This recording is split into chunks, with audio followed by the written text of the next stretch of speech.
Hey, this is Teddy, This is Maya, and welcome to Every Day I Do. because I do is more than one day. So we are continuing. This is part 2 of our study on First Peter chapter 3, verses 1 through 6. And so I want to give you a quick recap. So last time we talked about in the previous chapter, in First Peter chapter 2, it talked about how Jesus is our example. And then Peter is making the point here in chapter 3 that women are to model themselves after Jesus, even when being treated unjustly. And then we read the first 4 verses that women are supposed to put on the emphasis on the inside character versus the outside appearance. Yeah, it was really, really good. And so we're going to read those verses again. So we're going to read 1 Peter 3, 1 through 6. Wives, likewise, be submissive to your own husbands, that even if some do not obey the word, they without a word may be won by the conduct of their wives, when they observe your chaste conduct accompanied by fear. Do not let your adornment be merely outward, arranging the hair, wearing gold, or putting on fine apparel. Rather, let it be the hidden person of the heart, with the incorruptible beauty of a gentle and quiet spirit, which is very precious in the sight of God. For in this manner, in former times, the holy women who trusted in God also adorned themselves, being submissive to their own husbands, as Sarah obeyed Abraham, calling him Lord, whose daughters you are, if you do good and are not afraid with any terror. So here, verse 5 is probably the most important part of this whole section. We talked a lot about it in the last one about trusting in God. Yeah. And that's what it says. Peter says, holy women of old put their hope in God. They put their trust in God. And so we notice a few things here. Yeah, so like the confidence is not in their circumstances or their husbands or in the ability to control outcomes. Which is so important because circumstances change all the time. Yeah. So if I just put my trust, we've lived this recently on a steady paycheck. Mm-hmm. And then that steady paycheck goes away. Well, there goes my trust if my trust is in the steady paycheck. Yeah. But if my trust is in God, who is our source, then my life doesn't really change whether the paycheck comes in or not. That's right. And so we don't have the ability to control these things. We don't. We have to have our hope in God. Absolutely. And that's what we're talking about here, that this is the same theme that Peter has been developing throughout chapter 2. Trust God. And it's trust God under government, trust God under hardship or under suffering. But the most important thing here is trust God in marriage. And then Peter, he points to Sarah. Yeah, and Sarah, we know, if you know Sarah's story, she was definitely not perfect. There was a lot there. Yeah. Her and Abraham, they had some major things going on. And she often tried to take control. We saw that with Hagar. She was like, well, God's not giving me a baby, so go ahead and take her, and maybe that's how it'll happen. And I think to some extent she thought she was trusting God in that situation, but she still struggled. Yeah. She had doubts. Yeah. And she definitely made mistakes. Oh, totally. I mean, she laughed in the face of God, really, at one point. But then you see when in Hebrews, it calls her a woman of faith. Yeah. She's like literally part of the hall of faith. Yeah. So here Peter is, as he's writing to Jewish and Gentile believers, he does something brilliant. He introduces Sarah as the matriarch of faith. Yeah, he tells women in the church that their true identity isn't based on physical DNA or social status. But by walking in faith, they become the daughters of Sarah. I'm a daughter of Sarah. You are. Well, my mom's name is Sarah. But... That's right. That's true. But you're all inheriting the same covenant promises. And that alone should encourage every believer. I mean, every listener. So those of us women that choose to walk in faith, choose to believe, like, even if our husband's not doing the things that he should, but we're praying, we're believing, like, we are called daughters of Sarah because we have that same faith that she walked out. So what about Sarah calling Abraham Lord here? Well, this is something I have heard about all my life, and people struggle with this. They're like, what, is he my master? Am I his slave? No, it is not talking about that at all. Sarah was definitely not Abraham's doormat. Right. Sarah was definitely not less than Abraham. Peter here is using Sarah to show that her respect for Abraham was an act of trust in God's sovereignty, not a declaration of Abraham's perfection. That's awesome. And it shows that honor can be given outwardly because the soul is anchored securely in God. So God is not looking for perfect wives. He's not looking for perfect husbands. He's looking for people who continue in trusting in him. Mm-hmm. That's the thing that he's looking for. And then Peter continues by saying, do good and do not fear anything that is frightening. And obviously we feel fear sometimes when things Mm-hmm. come, when a paycheck is lost. Yeah. Instantly, that's probably your first thing. Yep. Like, what are we going to do? Mm-hmm. Fear is often a hidden issue Yeah. underneath a relationship struggle. Mm.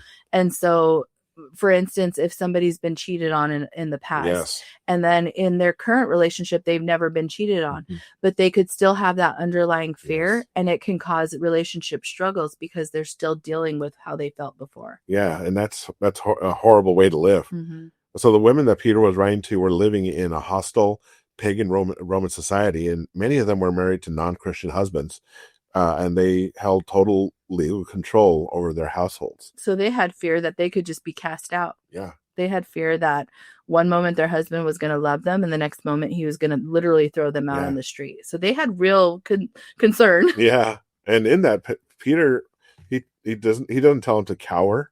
He doesn't tell him to hide. Like, oh no, the sky is falling. Mm-hmm. He doesn't say anything like that.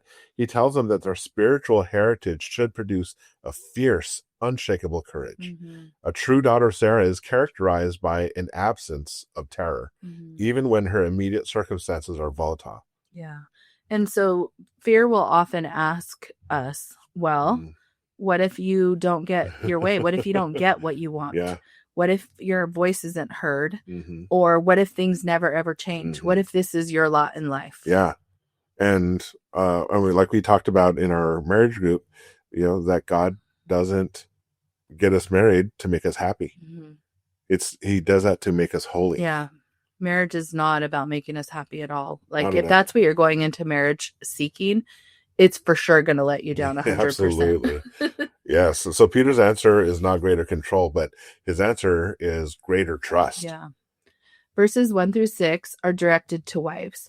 And then when we go into verse 7, he talks to the husbands. Mm-hmm. So this in and of itself reminds us that biblical marriage is not one-sided.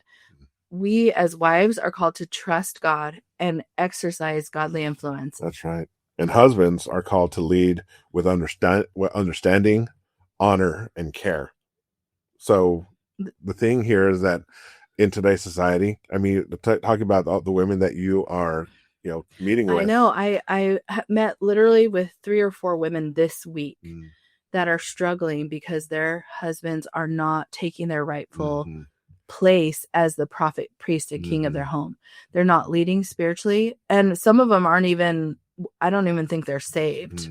Whether, I don't know, I'm not the judge of that, but just by their actions and by their fruit, they're not showing that they're leading in any way. Yeah. And that's rampant in today's society, even in today's church.